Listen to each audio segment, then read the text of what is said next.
I don't want to be strong like man who look pretty. I want to be strong like bitch that fight bears in the forest. Welcome to another episode of Bitch vs. Bear with your hosts, me, Amber, my bestie, Sydney. Woohoo! We are co-owners of Shield Maiden Training Co., and this is a show where we bitch, laugh, and chat about all things fitness and wellness related to women and the LGBTQIA plus community.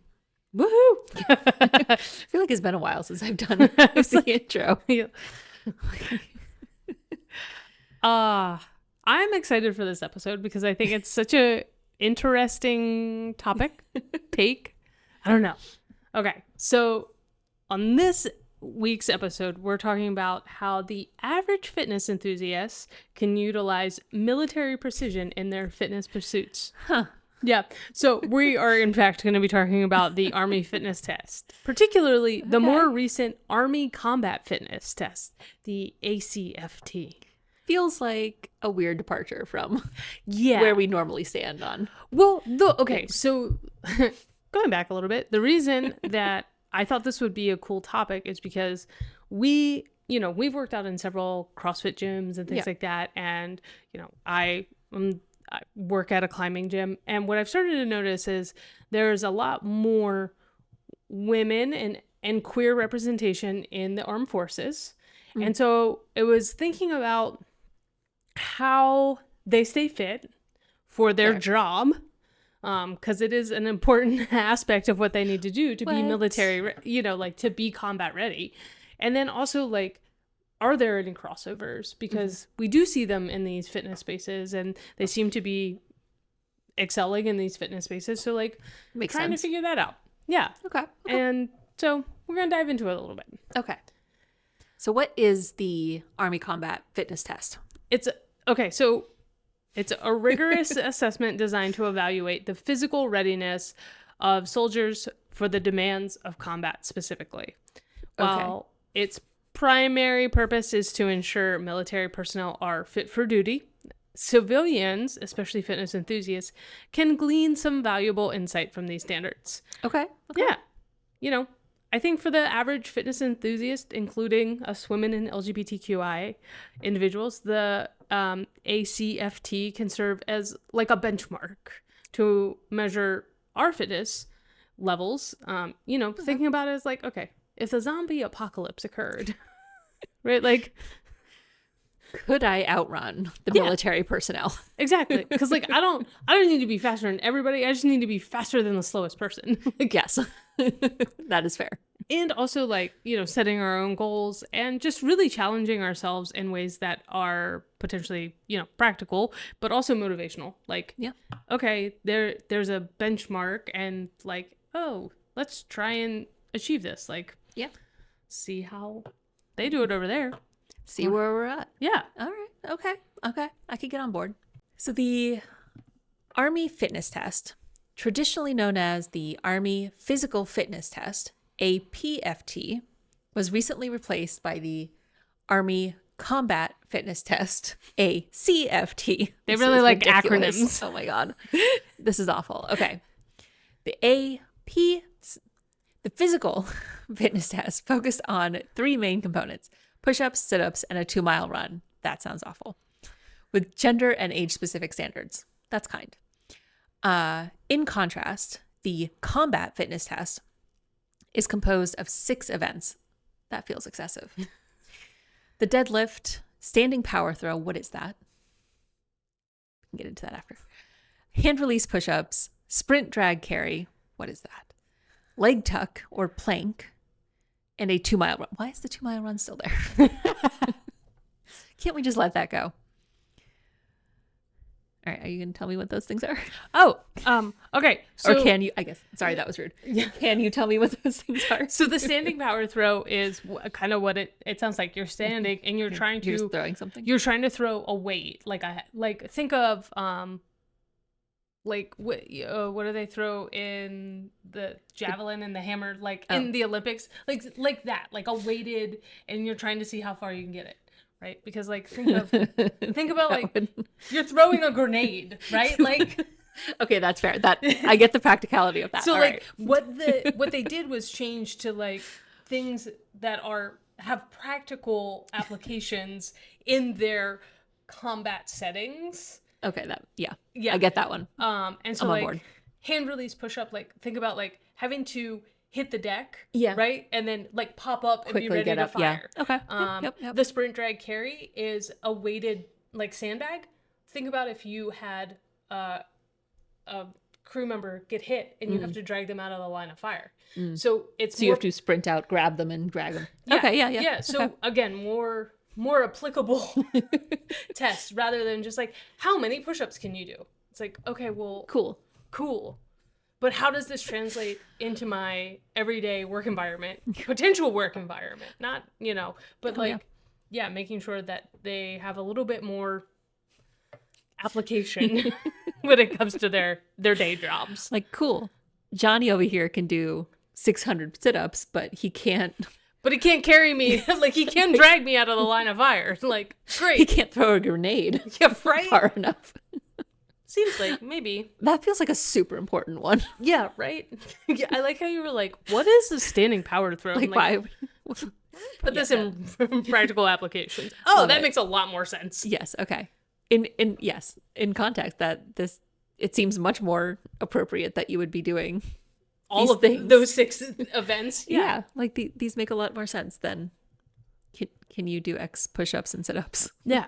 Really, they're targeting the different like aspects of the physical fitness, I guess. That's my Oh. next line. Hey, look at that. I was You put so it in smart. there. Yeah. So smart. So each event targets different aspects of physical fitness, including strength, power, endurance, and agility, which all seem very important in a combat setting. Unlike the older physical fitness test, which focused more on aerobic capacity and muscular endurance, the combat fitness test is designed to be more holistic. We love holistic, Right? reflecting the diverse physical challenges soldiers might actually face in combat. Yeah. It makes so much sense. I know, right? Can't believe it's 2024 and they're just thinking of this. Really Well, I remember. inspires confidence in our military. Remember, PE classes were designed. That's a tangent. Never mind. It's a whole thing. Okay. Okay. So for civilians, so like us people on the outside, the combat test represents a comprehensive fitness test that we could adapt to a variety of our own fitness goals. Yeah. So whether we're, training for general health, sports specific conditioning, or just like personal challenges, the combat test components can offer more structure and challenging framework. So like if you're somebody who isn't going to like a class regularly and things like that, there's elements that you can pull from this combat test that would have, again, real world applications. You might not be dragging your friend out of the line of fire, but you were probably going to need to be moving like a bag of dirt or like, like those kinds of Gotta things. move your furniture around. You got to move your furniture around, like those kinds of things. Like, as much as it sucks a 2-mile run, like, can you outrun the zombies? Yeah. Yeah. That's fair. Yeah. Like I don't have to throw grenades, but I do have to throw the ball for Gracie. Exactly. You don't want like a rotator. Like, how lame would that be? Rotator cuff injury. Throw out your shoulder because you threw the check it ball too many times. She does get frustrated when I don't throw the ball far enough for her. Yeah. See? Real world applications. So what I like about this and what I think the combat test took away is that functionality, the functional fitness aspect of it. We do love that. Yeah. The training that prepares individuals for real world, actual physical tasks. Yeah. Like, we know. Totes. Yeah. Yeah. It doesn't matter if you can do 600 sit-ups, if you Can you pick your child or your dog up from the floor when you need to? Exactly. Yeah. Yeah. And so, like, taking that away from the combat test is really just an approach that can be beneficial. We talk about, functional fitness all the time. Mm-hmm. And it really moves beyond traditional gym exercises to activities that stimulate those real life movements and those real life challenges. Like, what if you have a loved one who's older who falls down? Can you get them to somewhere where you can help them get standing? Can you actually physically get them up, like those are real world applications. Yeah. So Yeah. I mean, I had a neighbor who was an older woman. She was also a bit bigger, who fell. Like, I don't know what happened, but she managed to get like her front door open, was like banging her cane on the wall. And like I heard her and went over and was like, oh my God. And like I couldn't have picked her up by myself. Like I had to go get some of the maintenance guys to be like, hey, she needs help. Yeah. I can't do it. So yeah. yeah, really Training. Yeah, training. It's important. Things that enhance our daily functionality and reduce the risk of injury. Functional Yeah. fitness. So And important. I think it's really important to acknowledge the fact that the Army combat test, they changed that to match functional fitness, Yeah. which, like you said, you're like, I can't believe it took them this long. Like when you look at it and compare it and think about it, like, yeah, obviously they should be doing their test Yeah. to find out if someone is like Combat ready. combat ready, should be applicable to what they're going to be doing. Yes. Oh my God. Okay. Yeah. Okay. Now you tell us about how Is it it- can be Okay. Are we done cool with this one? for us ladies Okay. and queer Okay. folk. All right. So the combat test can be particularly empowering for women and LGBTQIA individuals who may face societal expectations about physical fitness that do not align with traditional military standards. Yeah. How cool By- would it be to be like somebody Oh, makes a you're combat ready? So am I. Yeah, right? Exactly. Like some guy says a snide remark and you'd be like, well, can you do the combat fitness Yeah. test? Because I can. Let's see you do it. Yeah. Prove it. Bust that out. Be like, ha! Those dudes on the internet were like, mer, mer, mer. Yeah. Yeah. By striving to meet or exceed these standards, they can challenge and break down stereotypes about gender and physical capability. Love that. Proving that fitness and strength are not limited by gender or sexual orientation, which seems like a silly concept. Like, why? Whatever. While the ACFT aims to be gender neutral, there have been concerns that it may inadvertently disadvantage women, as most things do. Women, on average, have different physiological attributes than men, such as lower muscle mass and aerobic capacity, which could make it more challenging to meet the same standards. This has led to debates about whether a one-size-fits-all approach is truly fair or whether it might reinforce gender disparities. Yeah. So Yeah. when they talked about the original fitness test, they were separated by gender and age, and now while they're more functional fitness and comprehensive and like applicable, they have removed that aspect Oh, of it. interesting. So the standard is more of that one size fits all of like, okay, you have to hit this benchmark. So there's that debate of like, okay, you have this more appropriate testing, but also you've removed a layer that inadvertently probably does more detriment to women. Because that's what we need. Yeah. Interesting. Yeah. So like we're gonna talk about like LGBTQ individuals. If you're Okay. gonna be like, okay, I wanna try this combat test as like a benchmark, right? Some of us might face unique challenges with this, Okay. So transgender women who have transitioned later in life may struggle with the same standards that apply to cisgendered women due to the physiological differences. Additionally, the pressure to conform to those binary gender norms in a fitness testing realm can be stressful and may not fully acknowledge the diverse experience of those individuals. So like if you're thinking about doing this as like a benchmark, know that if you look it up and you're like, okay, that seems really unattainable, like that might be true. Yeah. So just, we don't want you to set yourself up and be like, I'm gonna do this, and then be like, wait a second, this is bananas. I can't do this. Yeah. Yeah.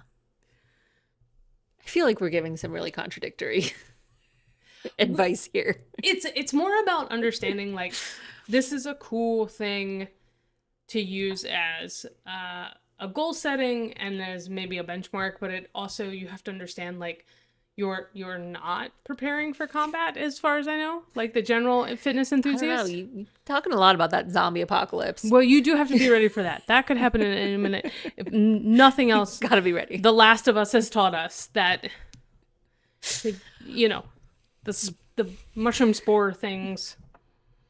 It could come. The zombie apocalypse could come in more forms than you think. Okay, so just saying.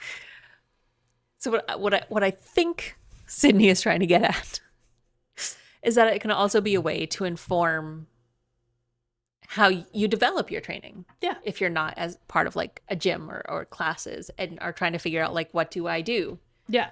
it can be a way to Guide. guide. There we go. Yes. Yeah. To guide your training Yeah. and give you maybe not a realistic goal to work towards, but like maybe you scale it back to something that is achievable or feels realistic for you Yeah. as your personal human being. As your own personal human being. Correct. All right. Let's talk a little more about this. Unfairness. All right.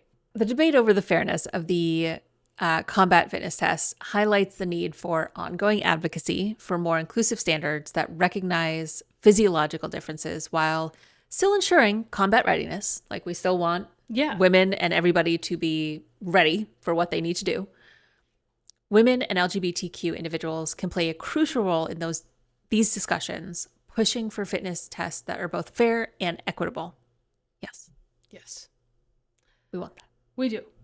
And the demands of the combat fitness tests, such as the pressure to perform and the challenge of pushing through fatigue, can be as significant as the physical ones. For women and LGBTQ individuals, building mental resilience is an essential aspect of training. Yes. And that goes for whether you are you're training and you're in the army or military. I guess this is particular to the army. Or those of us outside of that, but it is still one of those things that we've talked a lot about how we can make resilience by using kind of like artificial and inflated scenarios, which like exercise is one of them.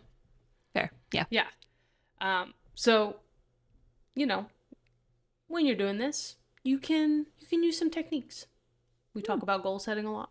Yes. So like, you know, It's important. we may not be throwing a grenade, but that doesn't mean that we can't go out and see how far we can throw a softball. Yeah. You know, visualization. That was a hard word for me. It sounded hard. Yeah. And mindfulness, which we talk about all the time. We Yeah. love mindfulness. It's so good. And all of that can enhance your physical performance as well as just our general overall well-being, which we talk about all the time. Yeah. Yeah. We want overall well-being to be good. We do want overall well-being. Yeah. I think that's why the holistic nature of the test initially appealed to me. Yeah. And I think again, it is outside of the fact that I don't know how much they considered the differences by making a one-size-fits-all. Probably not at all. Yeah. But it definitely, that more holistic and like actually looking at real world application is like, yeah, okay, that makes sense. And even if you're not like taking the test at face value, the concept of that is still like crucial to training. Yeah. Like we talk about it all the time. Functional fitness, preparing to take on our real world life challenges and events that are happening, and preparing to not just face the zombie apocalypse, but age independently. Yeah. And For the everyday battles, really. yes. You see it? See what I did there? Did you see how I did that? Did you see it? Okay, cool. Yeah. All right. Let's get through this last paragraph here. The Army Fitness Test offers valuable lessons for women and LGBTQ individuals, highlighting the importance of physical fitness, the challenges of creating inclusive standards, and the potential to challenge societal norms. Love that. Yeah. Keep that up. While there are both pros and cons to the current testing requirements, The ongoing discussions around fairness and equity in fitness standards provide an opportunity for growth, advocacy, and increased inclusivity in both military and civilian contexts. By engaging with these issues, women and LGBTQ individuals can help shape a more equitable future in which all individuals are recognized for their abilities and contributions, regardless of gender or sexual orientation. I love that. Boom. Thank you for Boom. coming to my tech talk. Yeah. Lot to take away from the Army physical fitness test. Right. Lots of good takeaways, some cons, but I think it does show everything that you said. Like, it is hard to create an inclusive test that demonstrates, okay, I am ready, but also how do we account for all of these different factors? Right. And I don't have a good answer.